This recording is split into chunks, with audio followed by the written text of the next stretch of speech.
Good morning, everyone. This is going to be my first thoughts and impressions about the new Tuners update for GTA. Just before I do though, I have a couple requests for you. If you find this video entertaining or helpful or whatever other word you'd like to use, do let me know by tossing the video a like. Not right now though, obviously, because you haven't even seen the video yet. Do make sure you check out my other more regular shitposty videos where I somehow manage to be funny. Any constructive criticism is more than welcome on any of my guides and videos, so don't be afraid to let me know where I can improve. If you find yourself to enjoy these videos and you happen to check more out, why don't you hit that fat little subscribe button down there so you won't miss any of my future videos. Now, with the obligatory plugs out of the way, let's get into this, shall we? First things first, the biggest part of the update itself, the car meet.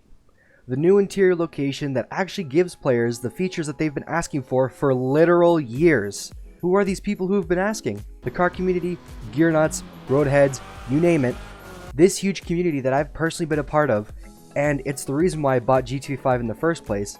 I love to drive cars and mod cars, and now we have a huge underground facility with no way to get griefed.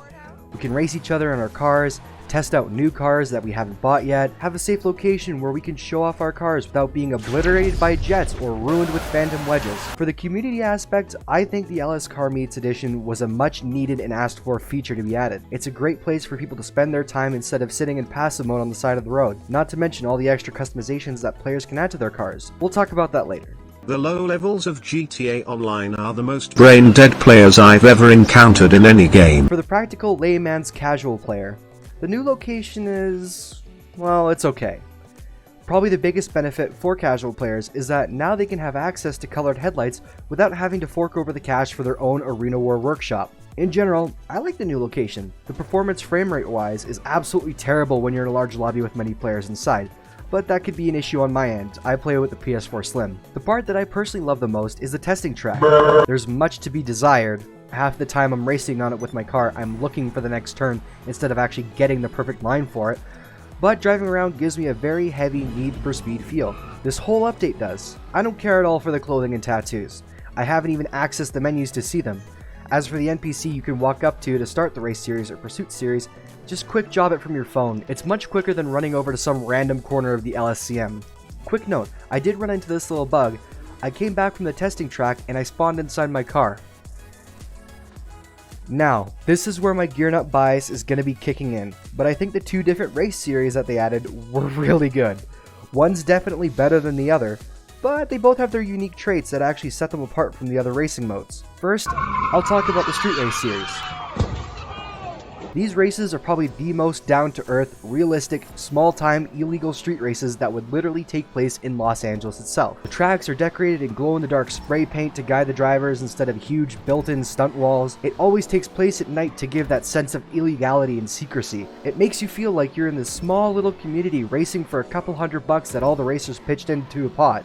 Probably my favorite part about these little races are the shortcuts. They're slightly off the path, there's no markers visually to tell you to go that way except for a super faint checkpoint marker on your map. A lot of times, you'll completely miss the turn into the shortcut while looking for that turn. One of the features in both race series is the music. My personal backstory, I grew up watching Hot Wheels Acceleracers, and one thing I remember deeply was the sounds of the movie and the music, particularly the music of the Teku crew. That Teku crew was part of my inspiration to make my Jester RR.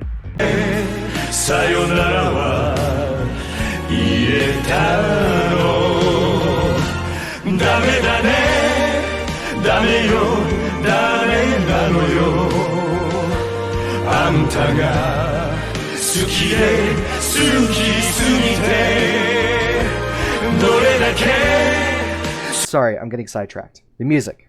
The music reminds me of that old series because the absolutely bassy rhythm. It's like a tribal chant giving you the sense of dread, like you're being chased by a huge monster, motivating you to get faster and take the turns better. This music ties even better into the Pursuit series. There is a monster chasing you.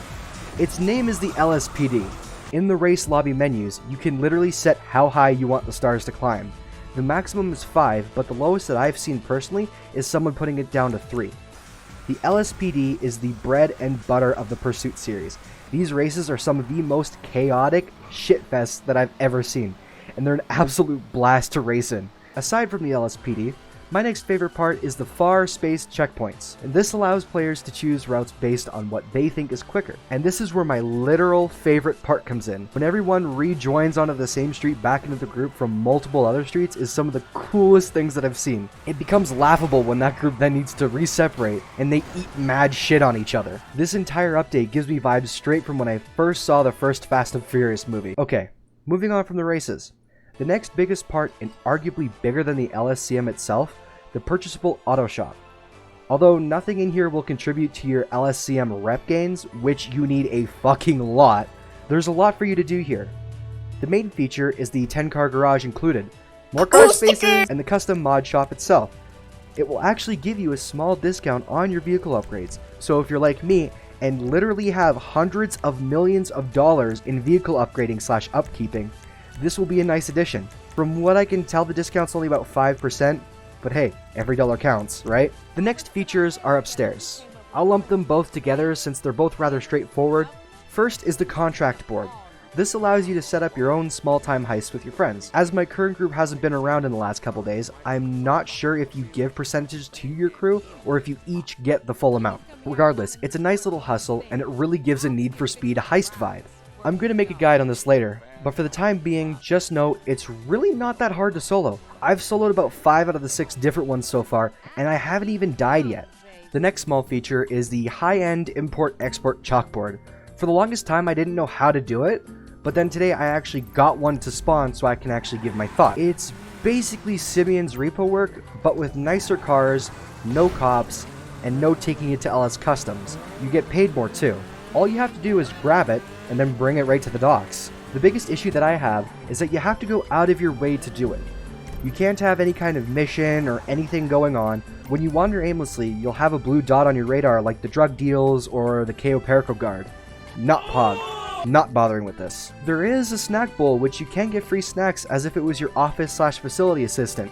Nice. The last thing there is this neat little passive hustle that's actually legal for once. You basically will occasionally get called by the annoying woman number 1 to service a vehicle, so you have to then go to your auto shop, see this new car, literally relog, find a new server, and then you can just go up to its engine and press the D-pad to start. It's super straightforward. Although, because I didn't know you had to relog, this took me literally 10 minutes to figure out before a Google search. It's meh, it's a small hustle, like literally passive as hell. You have no control over it, but it's a neat little concept. I'm not going to bother with this one. That's all the features for the auto shop that I know of. Overall, it's a decently beneficial addition to your portfolio of money-making properties, but it's a tad expensive. Now for the cars. Ah yes, Rockstar's bread and butter of draining the rich and encouraging the poor to buy shark cards. So far, I have 4 of them, and by far the Jester RR is my favorite. It's second best in terms of lap time with all the other tuner cars, but it looks by far the best out of the group. Fastest car is this thing, the Calico. Personally, I'll use it for racing, but once I got it all tuned up, it doesn't look that bad. The Dominator GTT is labeled as a muscle car. I absolutely refuse to call it as such because it actually has grip. The little twat doesn't slide around every corner, and that alone makes it literally the best in class. This one might actually be worth buying for everyone. What the fuck? No! Overall with the cars, don't get them at the trade price. They're already expensive as hell when you get them discounted. Don't bother paying more. I'm currently Reputation 14 and I have most of the vehicles discounted now. Overall, very good. I like these cars. There's some unique features and upgrades for cars that were added, mainly slippery tires, colored headlight / taillight glass, and stances inside of the vehicle menu. I really like these. These new upgrades actually allow you to give your car more identity. Hell, the yellow headlight / taillight glass on my Jester completely ties it together. Whoa! Is that a Supra? Dude, is that a Supra? Stance is super nice for your drifter tuner Rice Rocket spec wheat machines. With all this said, there's a very big flaw with these features. It's only available for the new cars. You can't put it on any of the existing cars, not one of them that I know so far. Don't get me wrong, I completely understand why Rockstar didn't implement this. The amount of time it would take to redo each of the hundreds of already existing cars to make sure their stance looks right, all of the different headlight and taillight glass covers that they would have to add in, all of the physics they'd have to double check with the slippery tires. It's a huge mammoth task to complete, if it's even possible at all. But if they did add that in, how absolutely jaw-dropping would that be?